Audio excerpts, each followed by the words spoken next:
di avere due ospiti che voglio ringraziare per il loro tempo e per la loro disponibilità. La prima ospite è una collega che voi già conoscete, che è stata più volte qui a Zoom, generalmente a parlare di animali. Stasera invece parleremo di camorra. La voglio ringraziare perché è stata lei il tramite che ci permette e condurrà questa intervista. Infatti, ci permette di avere questa sera un gradito ospite per raccontarvi una storia che credo toccherà le coscienze di molti. Il secondo ospite, io ve lo vado intanto, quindi grazie Paola e bentrovata. Grazie a te Nino e buon pomeriggio a chi ci sta seguendo. E adesso vi presento il nostro ospite, Luigi Leonardi, 50 anni, imprenditore napoletano. Nel 2003 si mette contro la camorra del clan russo di Nola, i Mallardo di Giuliano, gli scissionisti di Secondigliano e gli altri clan che dominano l'area nord di Napoli. Fa arrestare i suoi estorsori, partono due processi che si concludono, il primo con una raffica di condanne per quasi 800 anni di carcere. Il secondo, contro quelli di Secondigliano, è ancora in corso tra ritardi e un'incredibile sentenza di primo grado che condanna solo 3 imputati e in appello assolve tutti. La Cassazione dà ragione a Leonardi, ma piove sul bagnato, prima a testimone di giustizia, è scortato per questo, poi per un lontano parente definito delinquente ha visto cambiare il suo status a collaboratore di giustizia. Da imprenditore che si ribella al racket, insomma, pentito di camorra. Perché? Lo Stato non ha mai dato una risposta. E mentre il secondo processo, partito da una denuncia del 2010, si prepara a ripartire nel prossimo mese di maggio, a Leonardi alla fine di questo mese di marzo sarà tolta la scorta. Eppure, ciononostante, lui nello Stato ci crede ancora, anche se tutto considerato, tornasse indietro, pagherebbe il pizzo e terrebbe la bocca chiusa. Benvenuto a Zoom Luigi, grazie del tuo tempo, grazie anche per il libro che hai scritto e che ti pregherei di ricordare ai nostri ascoltatori. Sì, grazie per l'invito, saluto te, saluto Paola. Il libro, sì, della Marsilio Editore si chiama La paura non perdona e l'ho scritto 5 anni fa, ma io sono un pessimo commerciale in questo, perché in realtà non so quanti ne abbia venduto, ma ne ho regalati almeno 5.000 ai ragazzi quando li incontro nelle scuole, quindi sono un pessimo commerciale in questo. Però certo. Grazie per averlo ricordato.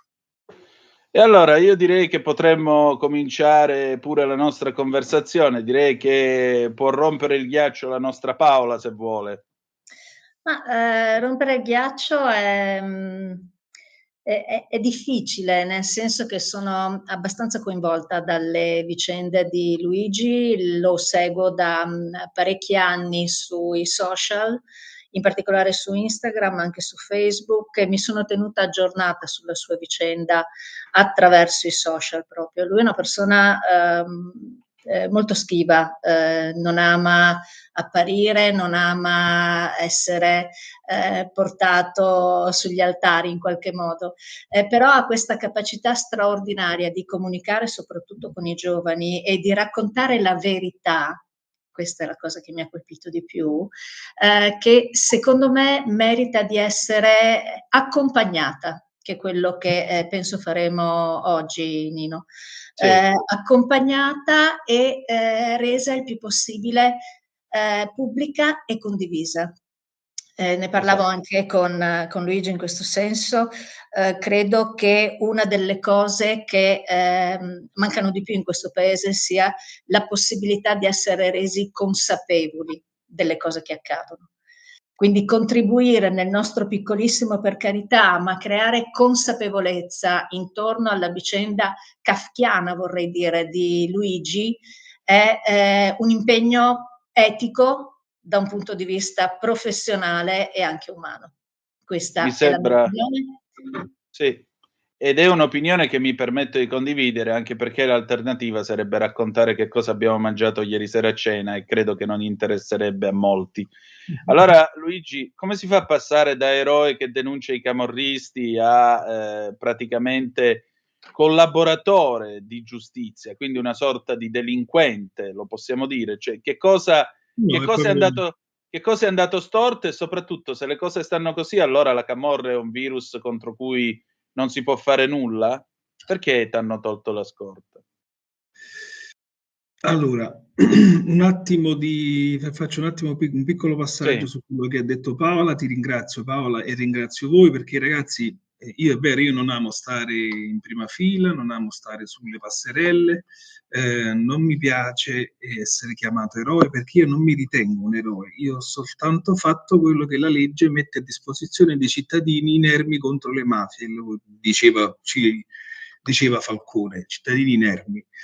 Io mi sono avvalso mi sono rivolto allo Stato, a quel famoso buon padre di famiglia che contrasta le mafie e che è tenuto a dare sicurezza e garantire il lavoro. Cioè, ce l'abbiamo in Costituzione questi diritti. E sono diritti che tecnicamente mi sono stati negati. Tornando al discorso, io ho iniziato a denunciare nel 2004, ormai ho fatto 20 anni. A febbraio sono 20 anni che io combatto contro la criminalità e contro lo Stato. E la cosa più triste di questa faccenda, e per amore di verità io le devo dire queste cose, perché odio le frasi fatte, odio i convegni anti-racket, odio tutto quello che la famosa Madonna da antimafia portata in processione. Io le odio queste cose e i ragazzi, quando parlo ai ragazzi e ne incontro veramente tanti, quasi 50.000 l'anno, a proposito, fra poco riparte il tour Scuola Zoo, quindi ne incontrerò almeno fino a fine mese almeno 10.000 e sono l'unica forza, sono una cioè, a parte la vicinanza delle persone come voi, come Paola, per me sono energia pura. E io a loro faccio questa cosa semplicissima, io racconto la verità e gli racconto che quello che è successo a me potrebbe succedere a loro. Così come io vorrei tornare a fare l'imprenditore. E mi sono trovato schiacciato nel famoso sistema. Ed è un sistema che in piccola parte e in grande parte può toccare tutti. Tornando al discorso, scusami se mi sono dilungato. No, perché?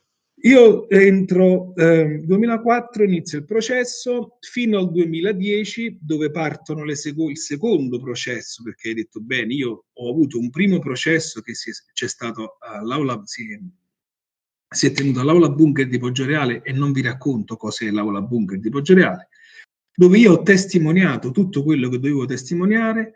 Sono stato seguito il giorno dopo, cioè il giorno stesso a casa, mi hanno gonfiato di botte, una settimana dopo mi hanno bruciato l'ultimo negozio che avevo e nei famosi paradossi la prefettura di Caserta mi ha bocciato il risarcimento danni che io avevo di diritto, visto che è stato acclarato che era un incendio doloso, mi ha bocciato il risarcimento danni di quasi 400.000 euro per un cavillo burocratico. Mm. E qual era questo cavillo, se possiamo chiedere? Te lo spiego subito.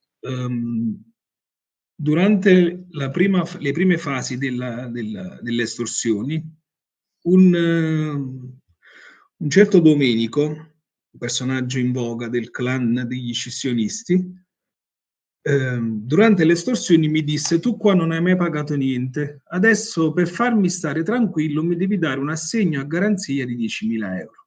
Ah, tu a lui? Sì, io a lui, perché è una garanzia. Dice: non ti preoccupare, non viene incassato. Questo assegno è andato protestato.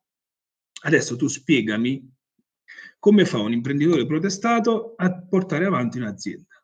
Non può. In Italia se lo può sognare. In Italia te lo sogni, un protestato equivale a un lebbroso più o meno. Sì. E quindi io che cosa feci? Per portare avanti l'azienda, per avere un rapporto bancario, intestai il tutto alla mia ex compagna. Quindi la prefettura di Caserta dice: no, non è vero che tu hai avuto un incendio, nonostante io avessi presentato migliaia di carte. Dice: l'incendio l'ha avuto la tua ex compagna, quindi tu sei l'amministratore di fatto, non sei l'amministratore.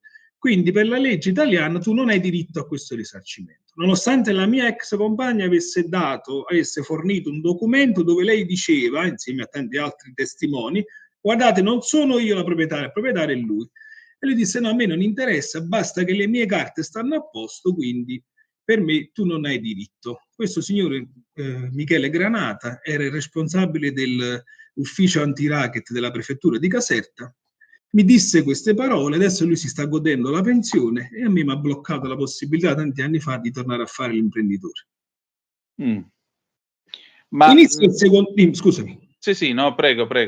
La domanda iniziale è una molto semplice. Sì, perché io ho visto un post sulla tua pagina Facebook dove citi le parole di tua madre, dici Luigi a mamma, ma che cosa vai a denunciare, chi te lo fa fare? Ecco, la domanda la pongo pure io. Ma chi te l'ha fatto fare di denunciare? Cioè, che cosa spinge un cittadino ad andare a mettersi in mano allo Stato? Il senso di giustizia, il senso di appartenenza, il senso di... Guarda, mi rifaccio alle frasi di un grande, perché per me sono stati due fari, Falcone e Borsellino.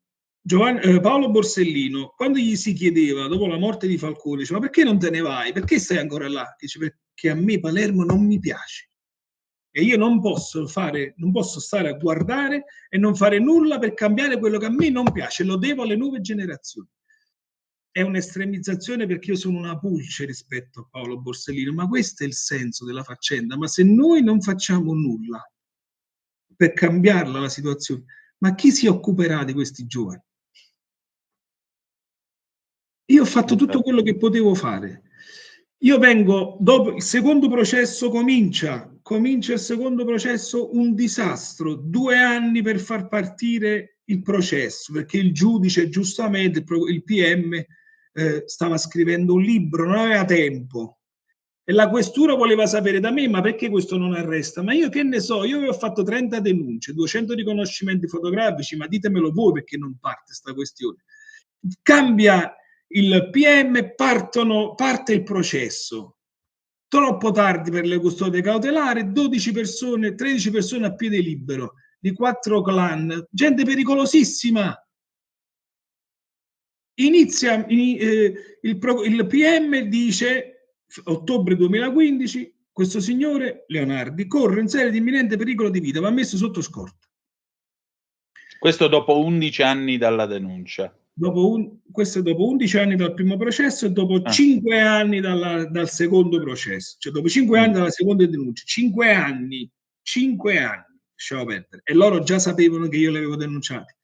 Cambia il procuratore, quindi cambia il PM, stavo dicendo, ottobre fa la richiesta, io vado sotto scorta il 2 febbraio del 2016.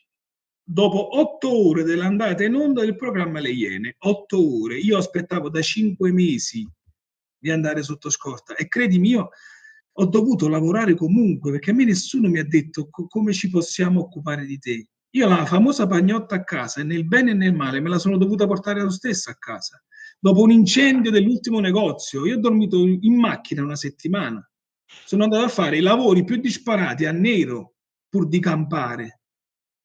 E non ho mai chiesto nulla perché sono abituato a produrre, non a chiedere l'elemosina di Stato. Io l'elemosina non la voglio da nessuno. Vengo messo sotto scorta, parte questo benedetto processo, sentenza di primo grado, 3 condannati. Tutti 10 assolti. Assolti, dice il tribunale, dopo anche un sequestro, i 3 condannati, sequestro di persona ed estorsione, 8 anni e mezzo di condanna. Il tribunale dice tutti gli altri sono assolti perché mancano le documentazioni bancarie che attestano il pagamento delle estorsioni. Io faccio da quando in qua le estorsioni si pagano con il bonino, sì, quella fa ridere. Scusate, viene da ridere perché è davvero una situazione surreale. Dice quindi lei, quindi non è possibile questa cosa, tutti assolti. Poi dice, seconda motivazione, io quando sono stato sequestrato mi è stata puntata una pistola in fronte. Cade l'aggravante del metodo mafioso perché dice il tribunale che da questa distanza, essendo io non esperto di armi, dalla distanza così ridotta non potevo distinguere se la pistola era vera o era falsa. Quindi nel dubbio è falsa. E il terzo motivazione dice tu hai perso troppo tempo dal primo processo al secondo processo a denunciare queste persone. Dico, abbiate pazienza. Cioè io dico, ma in realtà tu con questa gente non ci puoi parlare con i giudici. Le motivazioni le saprai dopo 90 giorni. Quindi tu nel frattempo hai questa mazzata e poi aspetti del perché. E queste motivazioni non le puoi andare a dibattere come si farebbe in un confronto giusto e civile con persone a dire guardate ma che cavolo avete combinato. Dice io ho ritardato nelle denunce perché comunque sia fra il primo negozio bruciato, poi mi sono rimesso in campo e ho aperto un altro piccolo negozietto, io dovevo comunque campare. Ma pensate che io campi d'aria? La speranza è quella, perché a me nessuno mi dà a campare, quindi devo comunque lavorare. E poi, ultima motivazione, che è quella, tornando alla domanda che mi hai fatto del collaboratore, dice che un cugino di secondo grado di mio padre, che a me tecnicamente non mi è nulla, è un delinquente. Quindi, molto probabilmente, io potrei essere un delinquente. E questa è stata la motivazione della Procura di Napoli, della DDA di Napoli, a firma di Franco Roberti e Cafero De Rao, dove dicono, visto, considerato che lei è inattendibile perché fa condannare solo 3 persone su 10. Scusate, ma leggetemele le motivazioni, no? Non è che sono io inattendibile, siete voi che siete una schifezza, avete pazienza. Sì, cioè, ma poi l'attendibilità non si valuta a percentuale. Non è che siccome il 30% è andato in galera, allora uno è attendibile al 30%. No, poi ci sarebbe anche da dire, abbiate pazienza, tutti quelli che avete assolto nel giro di 4 anni li avete arrestati tutti per gli stessi reati, quindi qual è il di chi è il problema? Il mio o il vostro? Comunque dice tu, siccome sei poco attendibile e siccome tuo padre ha un cugino di secondo grado che è un delinquente, molto probabilmente potresti essere un delinquente. In attesa di riscontri ti passiamo a collaboratore di giustizia. Cioè io sono stato equiparato a Giovanni Brusca. Stai ascoltando Radio Libertà, la tua voce libera, senza filtri né censure, la tua radio.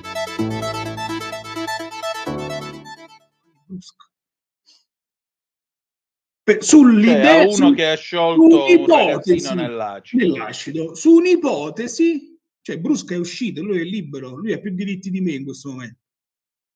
Cioè tu su un'ipotesi dici no, tu sei un delinquente. Bene. Io per questa notizia che mi è stata data fuori alla questura di Napoli su un tavolino da un personaggio che non mi raccomando neanche, io ho avuto un prolasso del retto di 12 centimetri, sono stato operato d'urgenza. Mia nonna lo chiamava il botto dell'anima. Io ho avuto una botta. Andiamo avanti, facciamo l'appello. L'appello durato 5 anni, 5 cambi di giudici, 5 cambi di presidente, 5 cambi di PM, l'ultimo russava in aula. Altro schiaffo da parte dello Stato, tutti assolti. Le motivazioni del tutto assolti non ci sono. Questo presidente ha assolto persone che la questura nei PATIX, nelle segnalazioni, ha scritto nero su bianco: queste persone fanno parte del clan degli scissionisti. Il tribunale li ha assolti perché il fatto non sussiste. Quindi che cosa facciamo? Dobbiamo ricorrere in appello. Per forza dobbiamo ricorrere in appello. In Cassazione. Che facciamo? Gliela facciamo buona. In tutto questo, io l'avvocato lo pago io, non ti dico neanche quanto sono arrivato di avvocato.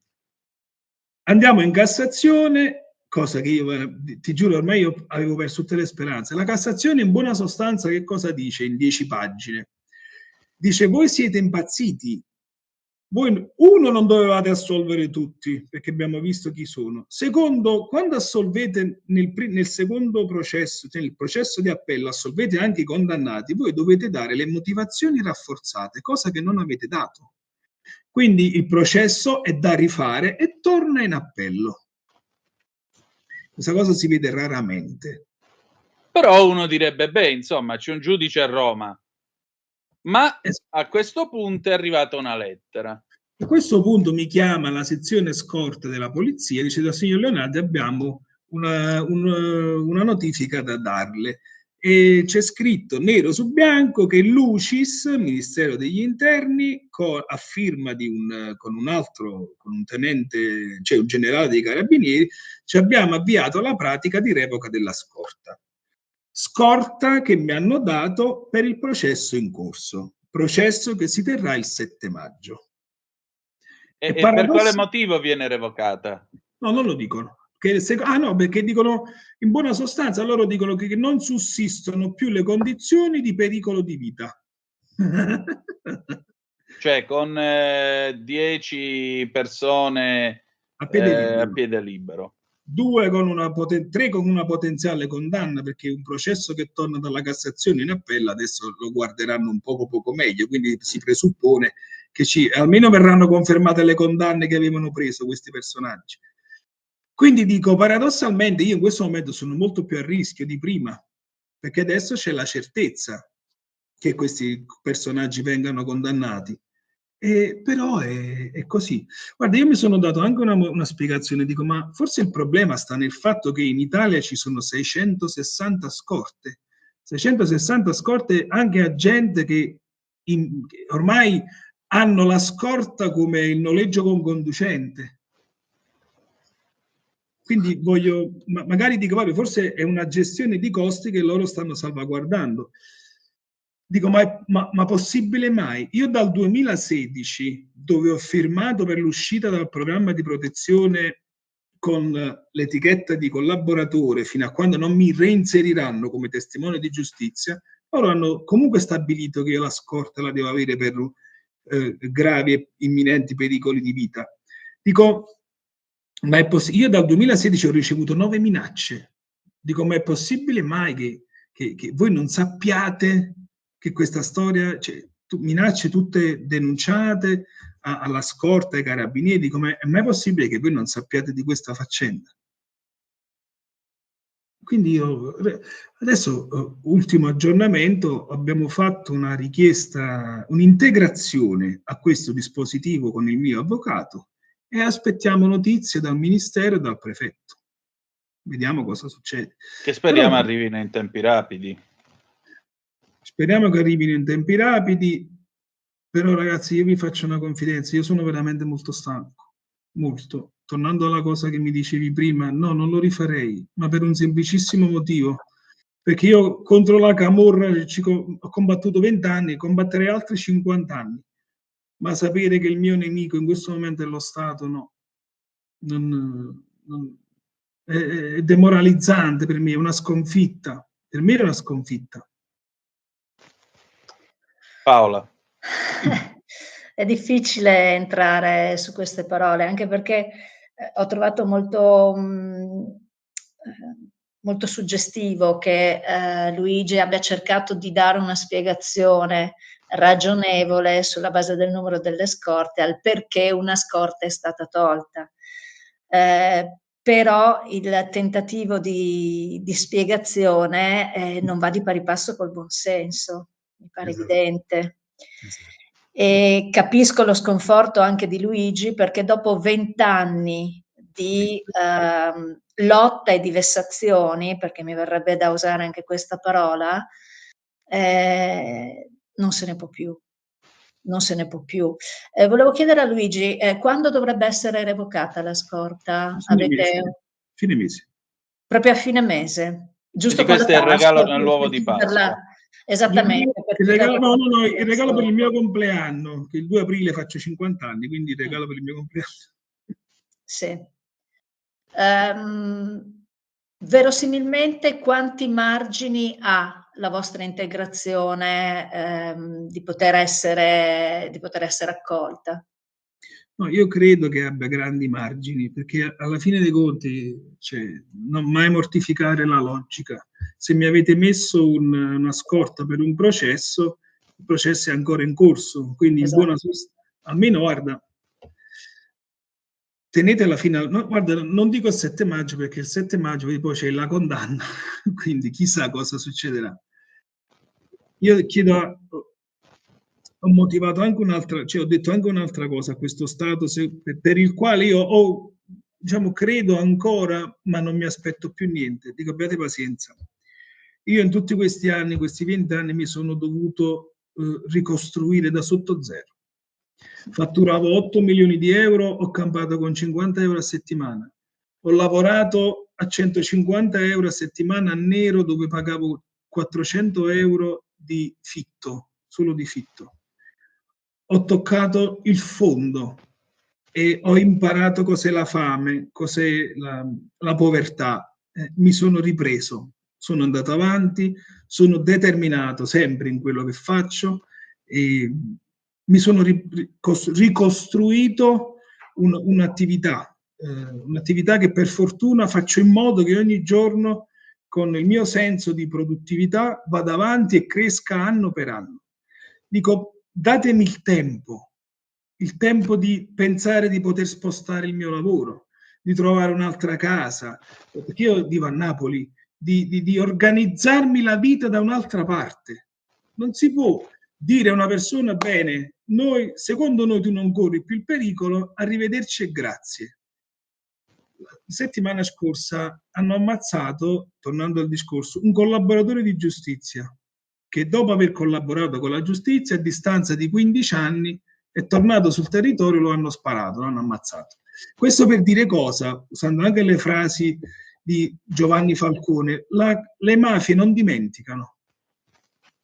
Quindi voi siete sicurissimi che io non corra più pericoli? Bene, toglietemi la scorta, ma io non mi fido. Come si dice di certa camorra, sono tardarielli ma non sono scurdarielli. Esatto, esattamente così.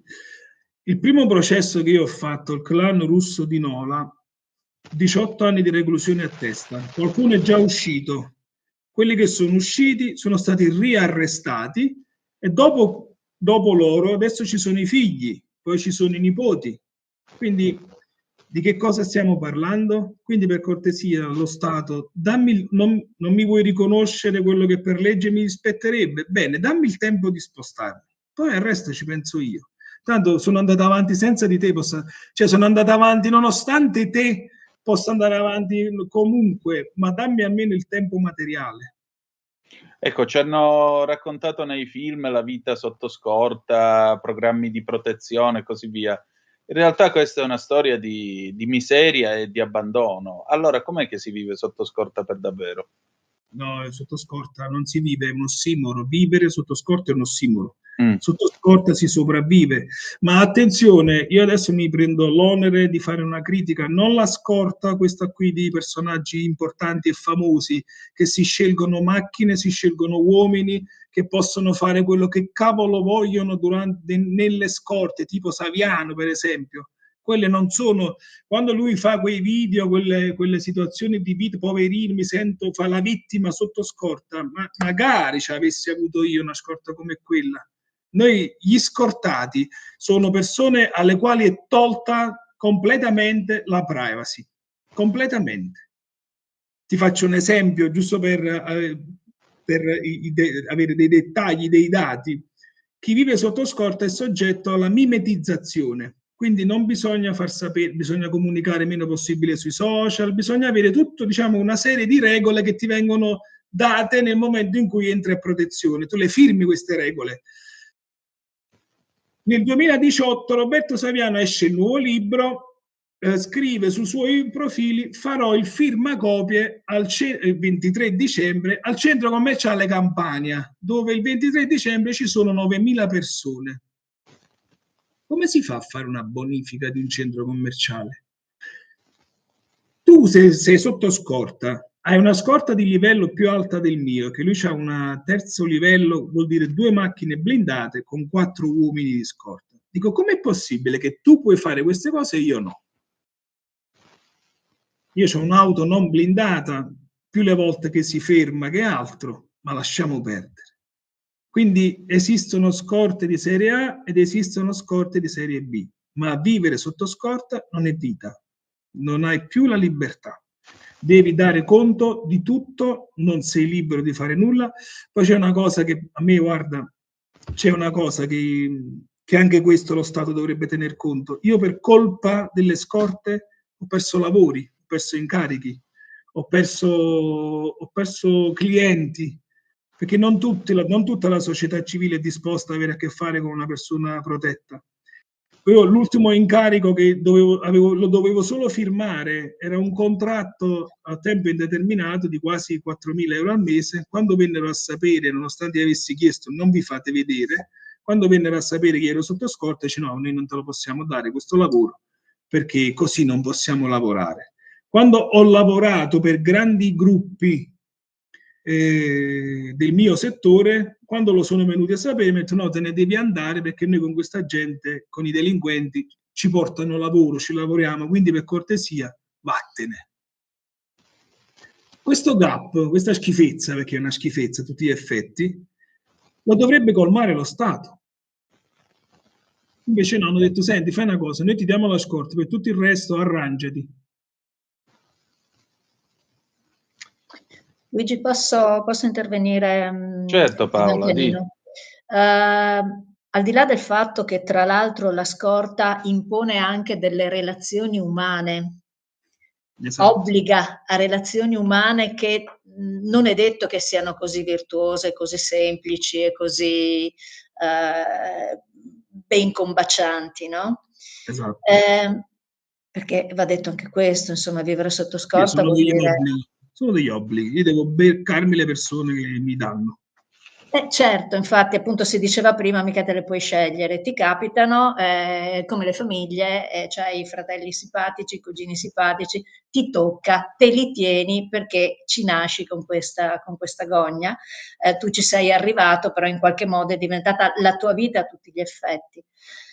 Volevo sottolineare un altro aspetto all'interno di questa vita sotto scorta, di questa non vita sotto scorta, come hai giustamente rilevato, che c'è comunque un tessuto intorno a te che lotta insieme a te, che si spende insieme a te, ed è forse l'unica cosa che ti fa andare convintamente avanti, perché tante volte tu hai detto mollo, lascio, me ne vado, ma non hai mai né mollato né lasciato né te ne sei andato. No. Forse anche perché ti senti un dovere... Sì, mi sento responsabile. Se mi sento responsabile, ogni volta... Allora, l'ultimo incontro che ho fatto con Scuola Zoo è stato proprio a Milano,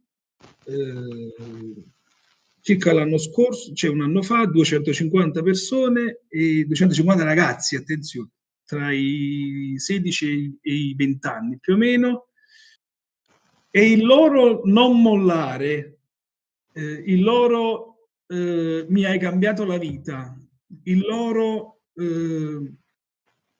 per me sei un eroe, io lo sento addosso, me lo sento dentro. Quando io sono stato passato a questo benedetto collaboratore da un importantissimo avvocato romano che mi difendeva all'epoca, mi fu detto Luigi, ma che te ne importa? Collaboratore, testimone, tanto ti pagano, ti danno i soldi, ti danno la casa, vattene. Dico no, dottore, avete pazienza. E la mia dignità doveva finire. Quindi io me ne potevo anche tranquillamente andare, fare i famosi fatti miei, ma io questa responsabilità di questi ragazzi me la porto dentro. Io non ce la faccio a guardare i ragazzi e mentirgli e dire ragazzi arrangiatevi, ragazzi siete il futuro. No ragazzi, voi non siete il futuro, voi siete un presente brutto dove noi adulti vi dovremmo chiedere scusa perché il vostro presente, grazie a noi, è peggio di quello che abbiamo trovato. Quindi non ce la faccio a tradire questa gente. Poi sai cosa? Ci sono un sacco di persone, un sacco di ragazzi che mi dedicano le tesi di laurea. Io penso che questa in assoluto è la mia vittoria. Quindi non posso andare via. Si parlava prima di consapevolezza nei confronti degli adulti, no? Sì. Qui siamo proprio nella sfera dell'educazione, Luigi. Esatto. Un'educazione morale, perché tu stai insegnando più di molti altri, più di molte scuole, più di molte famiglie, stai insegnando non solo i valori, ma il rispetto dei valori e anche la messa in opera dei valori. Cioè stai dimostrando come i valori possono essere incarnati e come ciascuno di noi possa portare avanti questo tipo di convinzione, di modello di vita, mi verrebbe da dire. Di rivoluzione. Sì, sì. Quello è il senso. Quello è il senso. Quando i ragazzi, io faccio l'imprenditore, io mi sento, sono nato imprenditore. Quando i ragazzi dicono no, ma io non lo so se ce l'ho, dico ragazzi, se ce l'ho fatta io a cadere 3 volte, a rialzarmi per 3 volte, comunque ce la potete fare pure voi. Dice, ma tu sei un uomo coraggioso. Attenzione, se voi riconoscete in me il coraggio è perché lo avete dentro di voi. È soltanto che la vita prima o poi ve lo farà tirare fuori, ma anticipatele queste questioni, non aspettate che vi cadano i guai addosso. Posso fare un'altra domanda, Nino? So che ti prego, sto chiedendo, ma le scuole, al di là degli studenti, le scuole come si approcciano a te, a quello che racconti? Trovi che ci sia comunque una condivisione di prospettiva rispetto a quello che tu porti negli istituti? La maggior parte delle scuole sì, c'è una condivisione di prospettiva, c'è una condivisione etica e morale, c'è tutto questo. Anche perché le dirigenti, diciamo, i dirigenti, quelli là un po' più attenti, un po' più con l'orecchio a terra a quello che accade nel mondo dei ragazzi, percepiscono che ai ragazzi fanno piacere queste tematiche. Cioè io vengo scelto dai ragazzi, non vengo scelto dai dirigenti. E quando poi finisco l'intervento, che dura più o meno 40 minuti, ma dopo ci sono almeno 1 ora e mezza di domande, si vengono a congratulare utilizzando proprio la frase che hai detto tu. In pochissimo tempo hai insegnato quello che neanche in un anno riusciremo ad insegnare a questi ragazzi. Quindi loro sono molto attenti. Oddio, va anche detto che è capitato che ci sono dirigenti che non apprezzano questo tipo di manifestazioni. Qualcuno si è preoccupata della scorta, dico no, abbiamo paura, però voglio dire ci sta. Però la maggior parte delle persone, delle direzioni scolastiche, sono vicine a quello che porto come, diciamo, insegnamento, anche se non ho nulla da insegnare.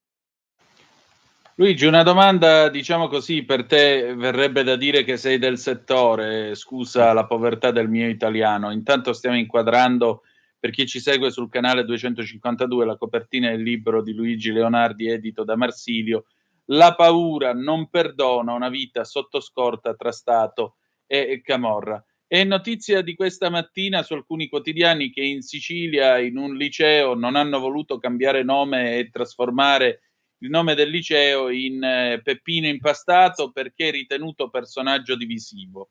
Aggiungo anche un'altra cosa. Aggiungo questo piccolo fatto. In Campania c'è appunto Saviano, ci sono tutti questi preti di strada, esperti, mafiologi che vedono mafie e camorre ovunque. Ci sono tutti questi espertoni, questi nomi che vanno in televisione, vanno qua, vanno là. A me pare però che l'unico di cui tu sia diventato realmente amico e con cui abbia un discorso, diciamo così, un dialogo, sia Don Maurizio Patriciello, il parroco del Parco Verde di Caivano. Mentre invece gli altri, solo parole o nemmeno t'hanno calcolato? Con padre Maurizio Patriciello siamo amici per la pelle da 10 anni. È il mio migliore amico ed è la stessa cosa per lui. Abbiamo diviso e condividiamo tantissime battaglie, non ultima quella che mi sta succedendo, della questione scorte, della questione collaboratore di giustizia, che lui ne fa una questione, diciamo, personale, ma nel senso che si espone molto. Che lui dice: per amore di giustizia questa cosa non esiste. Ed è l'unico. Sì, è l'unico, soprattutto i napoletani. C'è per esempio una giornalista napoletana. Tu guarda, hai fatto un'osservazione straordinaria. Saviano, a parte Saviano a Napoli non ci viene se non per firmare i libri.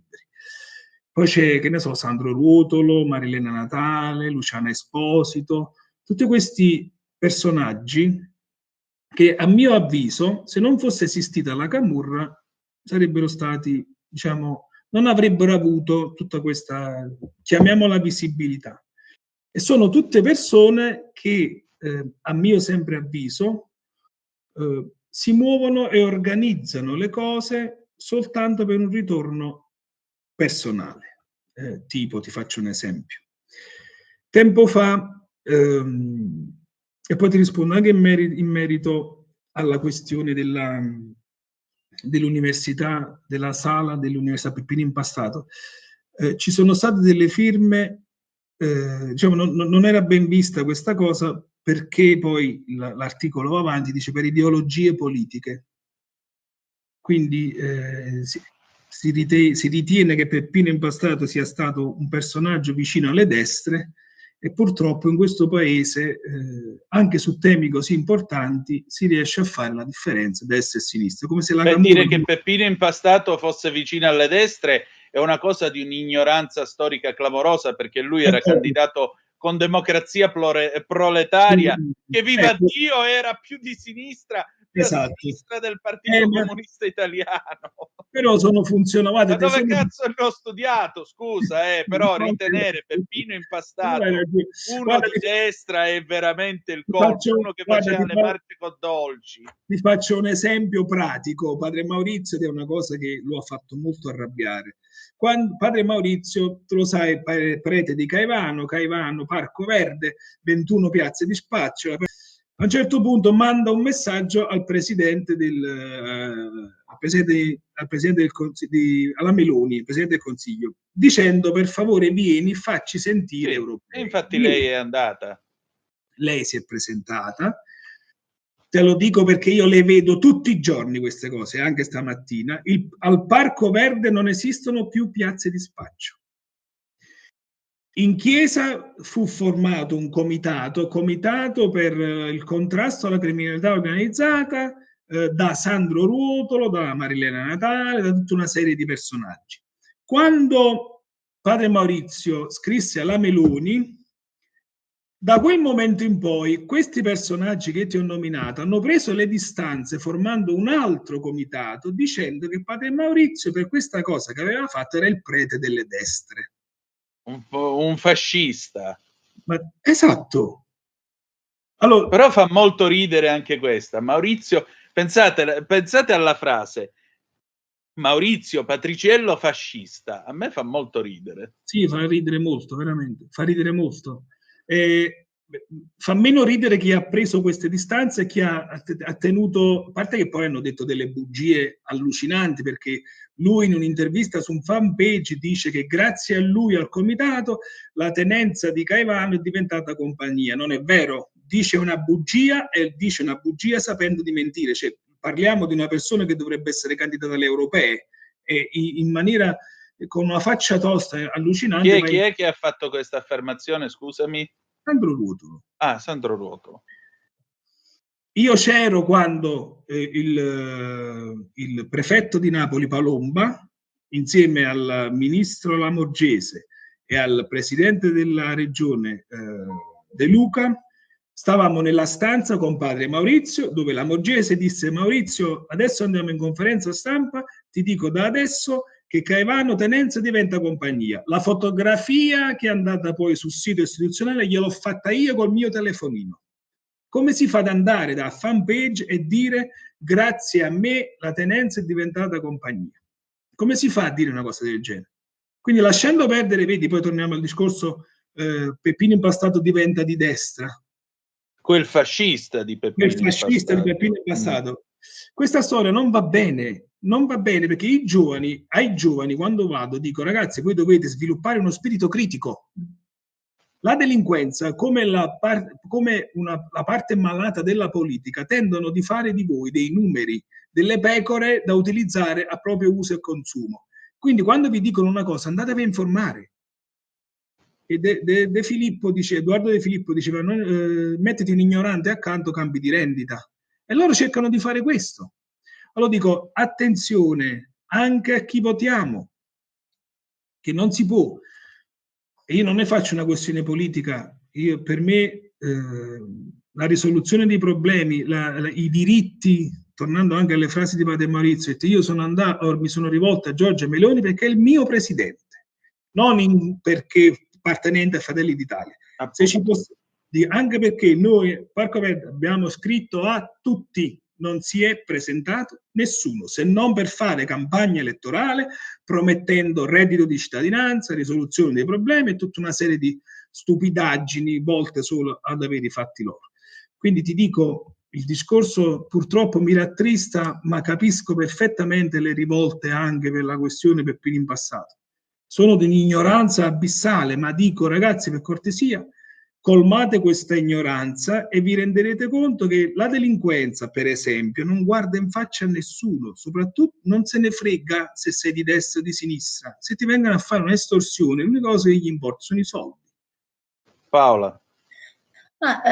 Sì, sto seguendo con estrema attenzione questa cosa. Stavo pensando, lo stai verificando anche tu, Nino, in questo momento, la capacità comunicativa di Luigi è estremamente efficace, estremamente trasparente anche in quello che dice, no? Per la tua pubblicità visita il sito radiolibertà.net. Con Don Patriciello, sai, ci sono i fratelli di sangue, i fratelli di latte, loro per me sono fratelli di giustizia. L'ho sempre pensato e adesso ho l'occasione anche per esplicitarlo. Stavo pensando in relazione alla sua capacità di comunicare, anche come cosa legata alla nostra professione, no? Sì. Lui comunica attraverso i social, comunica attraverso questo tipo di interviste, ha comunicato attraverso un libro che per me tra l'altro ha un titolo straordinario, ma c'è anche il teatro, Luigi, cioè tu stai mettendo in campo tutti ti do una brutta notizia. Linguaggi. Ti do una brutta notizia. Non dirmelo. No, ti dico perché si è fermato. Si è fermato. Allora, noi abbiamo pronto il progetto teatro, che altro non è che un dialogo con gli adulti, perché io con i ragazzi parlo sempre, e quello che dico ai ragazzi in maniera un po' più elaborata, un po' con dei tecnicismi vari, l'abbiamo preparata per gli adulti. Questa cosa doveva partire, cioè in realtà ha avuto 3 date. Esatto. Diciamo è stata la prova 0. Durante queste 3 date c'è stato qualcuno che ha scritto al premio Borsellino, che diciamo che mi ha dato la possibilità di fare questo nuovo esperimento. Ma che fate? Portate in scena un pentito, un collaboratore di giustizia? Ho detto, Leo, guardate, allora facciamo una bella cosa, fino a quando non chiariamo questa cosa io non posso permettermi di farvi gettare il minimo dubbio, perché voi siete il premio Borsellino, non posso farmi gettare il minimo dubbio sull'attendibilità dei programmi e degli spettacoli che portate avanti. Dico quindi, fino a quando non chiariremo questa cosa ci fermiamo. E io ho perso 80 date già fissate. È giusta questa cosa? No, non è giusta per niente, anche perché una data avrei voluto aggiungerla io, fra le tante, peraltro, quindi vabbè, diciamo che è solo rinviato. Posso fare un'altra domanda, Nino? Mica si paga per farle. No, però insomma mi rendo conto che mi sto allargando un po'. No, perché... mi piacerebbe, Luigi, che tu mi spiegassi il significato del titolo del libro. La paura non perdona. Sì. In realtà volendo fare la genesi, è proprio quello che mi è successo. La paura non mi ha perdonato. La paura il primo attentato che io ho avuto, che mi hanno buttato per strada, sono stato in coma. E loro vennero il giorno dopo da mia mamma in ospedale a dire: se denunciate vi ammazziamo gli altri 2 figli vostri. E questa paura non mi ha perdonato. La paura di fare poi, nonostante pagassi 6.000 euro a settimana di estorsione, la paura di non avere più un negozio, il mio posto nel mondo, e quindi ho continuato a pagare per la paura anche che facessero comunque qualcosa alla mia famiglia, ma non è servito a niente. Ho pagato e mi sono ritrovato al punto di aver fallito come uomo, come imprenditore. E questa paura non mi ha perdonato, che se non avessi avuto paura di questa cosa e avessi detto di no, impostato i piedi, magari adesso avrei ancora un'azienda. E poi paradossalmente una paura che non mi ha perdonato, perché la paura che io ho avuto ha fatto sì che quella gente si sentisse forte, e questa gente tanto più paura è di loro, tanto più si sente forte. Quindi questa paura non mi ha perdonato. Ma Come ci si io, relaziona con la paura, Luigi? Tu in qualche modo l'hai elaborata però in questi 20 anni. esatto, ho elaborato la paura, ho elaborato la solitudine, ho elaborato il fallimento, ho fatto tante elaborazioni, e questo è un merito che mi do, perché per fortuna ho sempre avuto una testa, mi sono fatto sempre tante domande. Io in realtà l'ho immaginata come una montagna in salita, la paura. E ogni piccolo, sapevo dentro di me che ogni novità, ogni accadimento, per pauroso che fosse, andava superato. E quindi questo ho fatto. Ho focalizzato gli attimi, tipo quando venivano il sabato a prendersi le estorsioni, i boss venivano a prendersi le estorsioni e non mi hanno mai lasciato senza uno sputo in faccia, una pistolata in testa, un pugno in bocca. Non mi hanno mai lasciato senza, dopo aver preso i soldi, diciamo, un gadget. Loro li chiamavano, per me erano dei gadget. Quindi ho focalizzato il dolore massimo che in quel momento potevo provare e ho focalizzato l'attimo dopo. Dico, beh, tanto deve passare prima o poi. Quindi questa è stata la mia metabolizzazione della vicenda, così come la fame, così come la tristezza, così come la solitudine. In realtà, sai cosa? Possono essere, se utilizzate, energie negative, ma che ti insegnano tanto. Quindi questo è stato, diciamo, il mio obiettivo, mettergli un segno di più avanti e utilizzarle a mio vantaggio. Faccio l'ultima, Sì. giuro, di una domanda. Nei tuoi post tu hai parlato spesso delle rinunce, parlavi di solitudine adesso. Sì. Hai dovuto rinunciare a tante cose. Hai sempre comunque il sogno di costruire qualcosa di tuo, una famiglia, una paternità? Hai rinunciato per paura anche a questo? Io credo di no. No, io ho rinunciato proprio per questo. E, sai cosa, Paola? Se mi dovesse succedere qualche cosa, è un attimo. Voglio dire, sono stato inseguito, sono stato buttato per aria dopo 20 km di inseguimento, o sono stato in coma. A me questa storia non mi spaventa. Se dovesse succedere qualcosa a me è un attimo, ma se dovesse succedere qualcosa a mia figlia, io non me lo perdonerei mai. Quindi so che avrei una reazione che sicuramente non farebbe parte della mia persona. Diventerei un altro. Ok. Luigi, per chiudere questa nostra conversazione ringraziandoti del tuo tempo, e credo sia stata una conversazione che ha toccato non soltanto noi che vi abbiamo partecipato, ma anche i nostri ascoltatori. In Campania, tra la camorra e lo Stato, ha vinto la camorra allora? Assolutamente sì. Bene. Ha vinto la camorra. Io non ci ho messo moltissimo per risponderti. No, hai risposto di impeto. E ti dico anche un'altra cosa. Ha vinto il sistema camorra, e ha vinto il sistema anticamorra, perché ad oggi l'antimafia, il mondo dell'antimafia, ha solo prodotto personaggi che nulla fanno per combattere la criminalità organizzata, e se non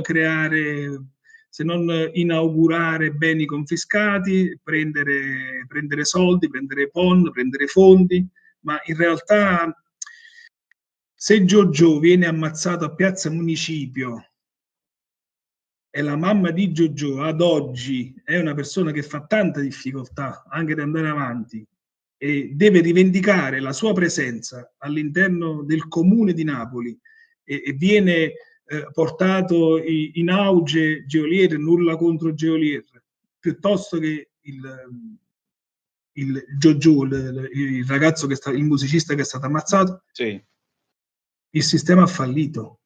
La criminalità organizzata si è impadronita di questa città. Fino a quando ci vuole coraggio per rimanere a Napoli piuttosto che andarsene, questa città non si può permettere il lusso di dire che Napoli è la città più bella del mondo. La criminalità organizzata si è impadronita di Napoli dal piccolo dettaglio all'ultimo. Ti faccio un esempio: via Roma, Napoli, zona centrale. Il pomeriggio non si può camminare, che ci sono centinaia di immigrati clandestini che vendono quello che è il prodotto di Terra dei Fuochi, cioè borse contraffatte, e nessuno dice niente, cioè tutto a cielo aperto.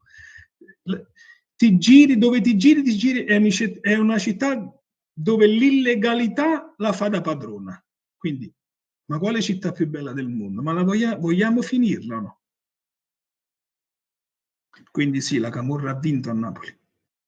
Senti, Gesualdo Bufalino disse la Sicilia, ma credo che questo si possa allargare a tutto il sud Italia, che la mafia sarà sconfitta da orde di siciliani cresciuti, generazioni di siciliani cresciuti a libri e Mozart. Vale anche per la Campania e a questo punto ci aggiungo anche la mia Calabria. Vale sicuramente, ma non c'è bisogno solo di quello. C'è bisogno di magistrati, c'è bisogno di generali, di poliziotti, c'è bisogno di carabinieri, c'è bisogno di finanzieri, c'è bisogno di insegnanti. Ognuno deve fare il suo. Questa città è un disastro, ma d'altronde penso, se ricordo bene, siamo al 97° posto su 104 rispetto alla classifica delle città più vivibili. E i punti dolenti sono proprio sicurezza, lavoro, rispetto. Quindi c'è bisogno di un'ondata di persone che questa città la amino veramente e che non valga il vabbè che ce ne importa, basta che cambiamo noi. No. La società non è questo, la legalità non è questo, la libertà non è questa. Paola. Guarda, io penso di non aver nulla da aggiungere, assolutamente nulla da aggiungere. Lascerei le parole di Luigi, le lascerei sedimentare, fare entrare dentro di noi, come di fatto sono entrate in me e anche sicuramente in te, Nino, e farle lievitare, non solo sedimentare, ma lievitare, in modo tale che diventino qualcosa che possa essere spezzato e condiviso. Luigi, c'è ancora la parola domani nel tuo vocabolario? Assolutamente sì, certo che c'è la parola domani. Grazie. A voi. Stai ascoltando Radio Libertà, la tua voce libera, senza filtri né censura. La tua radio.